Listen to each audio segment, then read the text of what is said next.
Hello Aquarius, welcome to my channel. Welcome to Eva Spirit Tarot.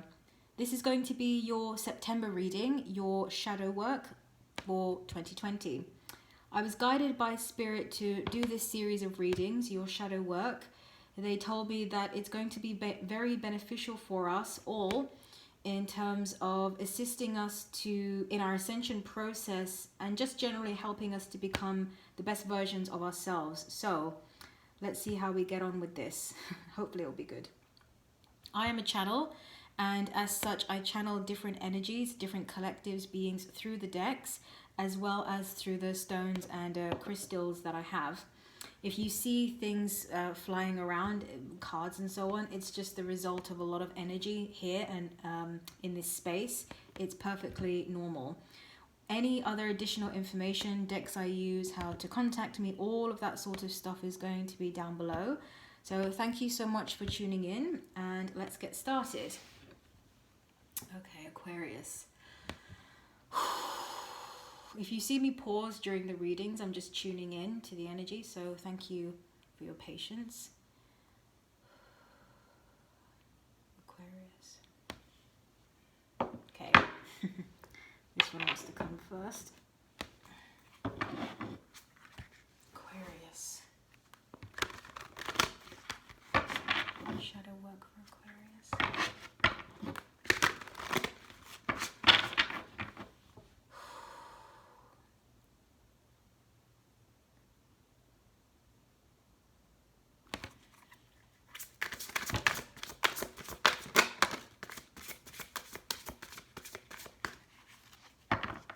They're saying that's enough. Okay, the card we got is 3 of Winter on the fairy deck here, and it says, reach out to others for comfort and love. You will grow stronger from this situation. Sadness that will heal with time. Okay, so what I just heard was recovery. Some of you are going through a recovery process, and they're actually showing me some of you sustained a very serious physical injury, or a physical injury that has had a serious impact on your life, or has had serious consequences. Because they're showing me somebody who's in hospital and somebody who's seeing a physio and all that sort of stuff. They're showing me the legs, something about the legs. So I'm seeing somebody who is struggling to walk in some way. They're actually also showing me somebody who, with dyslexia, somebody who has a difficulty in letters and words and spelling and that sort of thing. So they're saying with that situation that the person may be trying out new approaches. They're saying for some of you watching, it could be your child that is going through this. There are new approaches that you are experimenting with, and you're sort of in this period of we don't know yet if it's going to work, if it's going to make a difference. Let's see how it goes. So yeah, they're saying, and so they brought me the main word that came through first was recovery. Let me see if there's anything else with this. Okay, reach out to others for love and comfort. So I'm seeing somebody in a bed.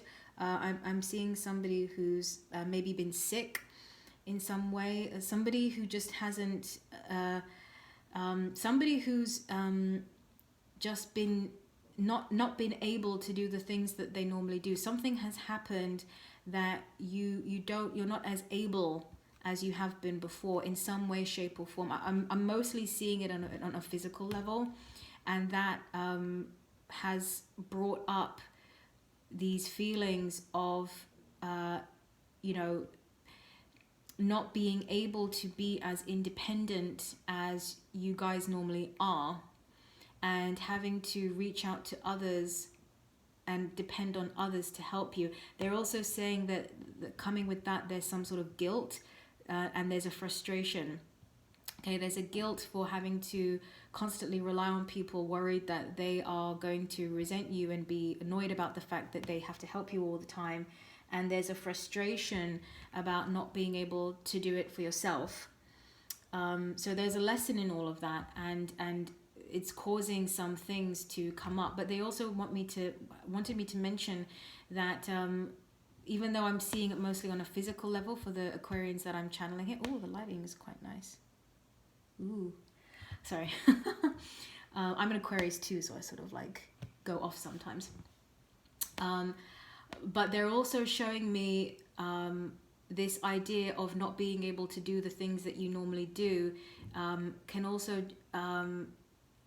manifest itself in, now they're showing in work, in terms of not being able, not having as much control over decisions as you normally would. Maybe there are more people involved now on a particular team or in a deal or something like that, and so things are not moving as quickly as you would like them to. But there's something about your life right now where in some way you don't feel as independent as you normally do, to just kind of be your freedom loving self, to just go for things yourself and just sort of follow your own North Star. And it's causing a feeling of sort of annoyance. You know that feeling like I just want to go, but I can't go. You sort of get really antsy about it and frustrated, and there's this impatience. That's what's coming up. Impatience, frustration, guilt, worry about having to rely on others. So a deeper level of what I'm sensing here is that if you're in a situation that you have to rely a little bit more at the moment on others to help you, or maybe other people are helping you with something right now, and so it's not directly in your hands anymore, and you just have to trust that the people who are handling the task handle it in the correct way and in the way that's going to get the results you all want. That's sort of creating I would say almost like a little bit of an insecurity, because it doesn't feel like it's in your hands. So what they're saying, the lesson is sort of like seeing everything outside of you also as source, as reflections of you. You are source, they are source, it is source. It's all part of the same thing. And there's this feeling of separateness. It's sort of like they're saying now about only being able to harness your power through your own individual actions, rather than harnessing your power to create the things that you want to create through energy, and sort of putting that energy out and allowing the universe to kind of work its magic around. Yeah, so they told me to look at the bottom of the deck, and we have the Queen of Spring, and it says brilliant, loyal, talented, friendly. And it says, believe in yourself, wonderful people want to help you. See, what did I just say about not just doing it through yourself, but through the things outside of you, and letting the universe put together and bring together the circumstances, the people, the places, the things that are going to ultimately help you. So it's kind of like, it's a trust thing as well, because it's about sort of acknowledging what you want and doing what you can on your side of things, and then just putting and saying, now it's not in my hands, that I've put it out there, and sort of learning to be okay with that, because there are people, and sort of understanding that it's sort of it's another step in the manifestational process, is they're about co-creating. Okay, so they're saying co-creation. All of the circumstances that the universe brings plays a part in the co-creation of these wishes coming true, and sort of standing back and kind of watching this divine orchestration and realizing how it's ultimately all working in your favor, but trusting that, and letting go and releasing this idea that it all has to be through you as an individual and through your own actions all the time. Okay, that's what they wanted to say. That was a lot of information from two cards. Okay, next take that wanted to come here. Okay.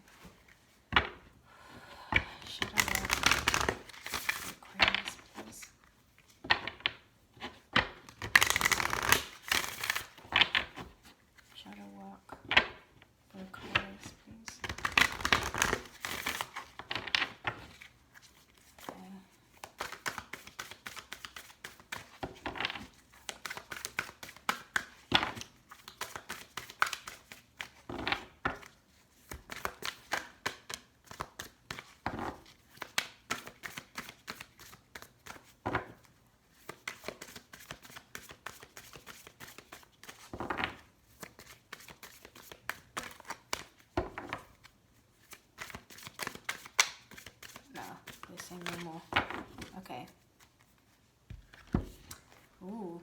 Okay, we got Priestess.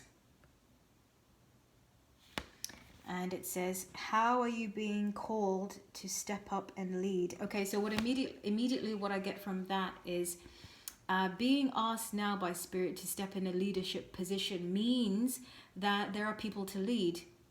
People are looking up to you, which means that it's not just you doing it anymore. It's other people involved in the work. So if you imagine, for example, that you're head, okay, and I just saw 1111 when I said that, so that's like a confirmation there. So if you are, let's say, a boss of a company, you cannot do everything yourself.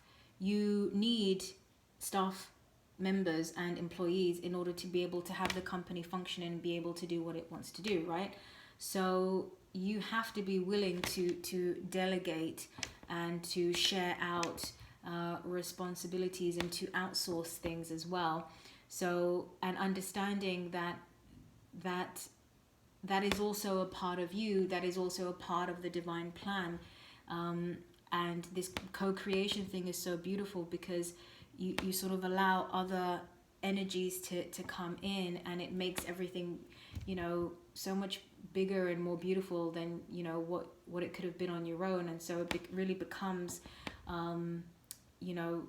a group effort. And I think that's something that Aquarians really value. It's all great, it's all wonderful and great to sort of be the visionary and the one with the idea and to lead.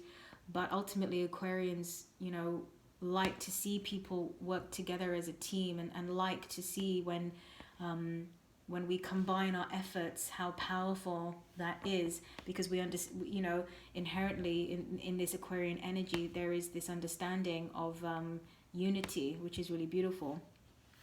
So what I'm getting from this card is they're talking about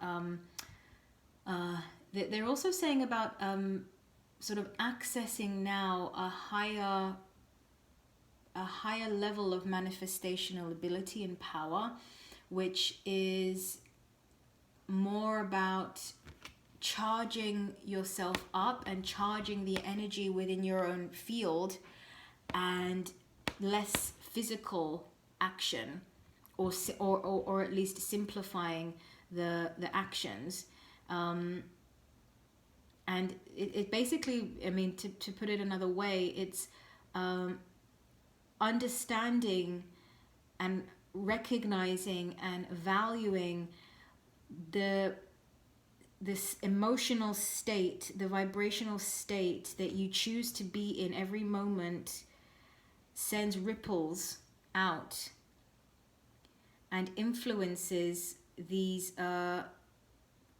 things you have put out into the universe that are now with other people, in other people's hands, but there's still these links that are there to you. And so they're also saying about sort of claiming responsibility for your state, or reclaiming responsibility for your emotional state at all times, owning it.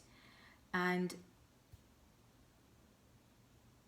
okay, so they're saying about being called to step up is about being called to take responsibility, being called to own who you are, to own to own your desires with conviction, to say out loud to the universe in a very powerful way, what is it that I want, what is the outcome that I desire, and to be really firm in that decision. And then once you put that out there, watch it go, knowing and trusting that the universe is then going to work its magic. But at the same time as that's happening, maintaining your center, maintaining that state. And that is the energy of the, because this card is asking you to lead, and it's leading from a very spiritual position, sort of understanding the universe and understanding manifestation and understanding oneself in a very deep way, that I cannot expect anything other than what I'm currently vibrating. So my state influences everything that goes on in this thing that I'm leading. So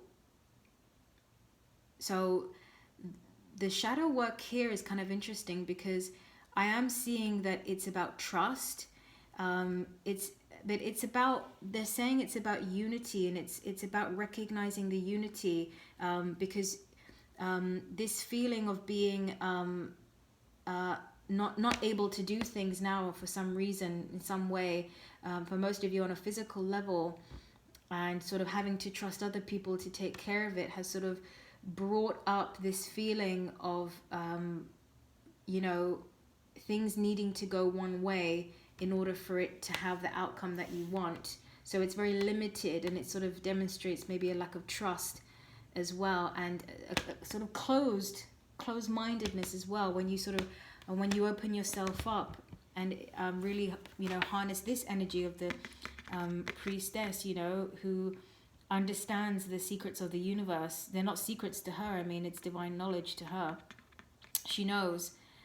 There's just this expansion in your own awareness, and you know, you harness your power at the same time, but that power is not necessarily through physical action all the time. It's just through your state. So you can trust that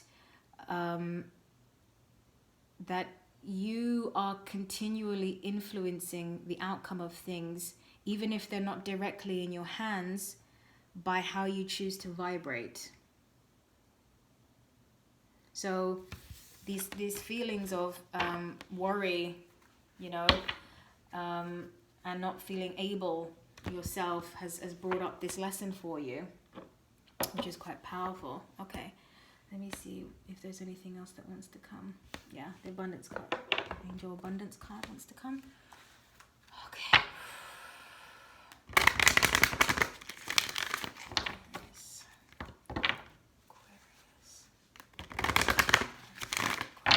2020. I feel like this is going to be an advice card to manage this energy, and to sort of to help you transcend, or they're saying alchemize these lower energies, worry, and just not feeling able, maybe inadequacy as well, actually. If I can't do things myself, then I have no use. What's my value then if I can't do anything, if I can't say anything, if I can't be how I normally am? Well, there is. It's in your energy. It's in what you choose to vibrate, right? That's what's coming up for you this month, okay? Aquarius. Okay, there we go. Thank you. Moonlighting card. And it says, you can start working on your dream career part-time while keeping your other job to pay the bills. Soon, your dream career will take flight and fully support you. So this is the idea of not necessarily waiting for one thing to finish in order to begin something else, not necessarily waiting for the physical, tangible results to vibrate it already. It's kind of like, they're saying to understand that physical reality vibrates at a slower pace than the reality of our thoughts. The energy that is not of the physical plane is faster than the energy on the planet, and so things take a bit longer to manifest. It's not instantaneous, but the thoughts that you think and what you choose to vibrate, they are instantaneous in the sense that they already start to get the ball moving, right? And the energy moving, and it starts to generate momentum, and it gets bigger and bigger and bigger, and it just eventually, it's a natural byproduct. It just sort of like impacts physical reality. So what I'm getting from this card is that you take responsibility for your own vibration, and understand that it has tremendous influence on the physical reality, even if it's not immediate. You still have a role to play in the things that you decide to create, whether they're directly in your hands or not. Okay, that's what I got for you, Aquarius. Thank you so much for tuning in, and I hope to see you again. Take care. Bye-bye.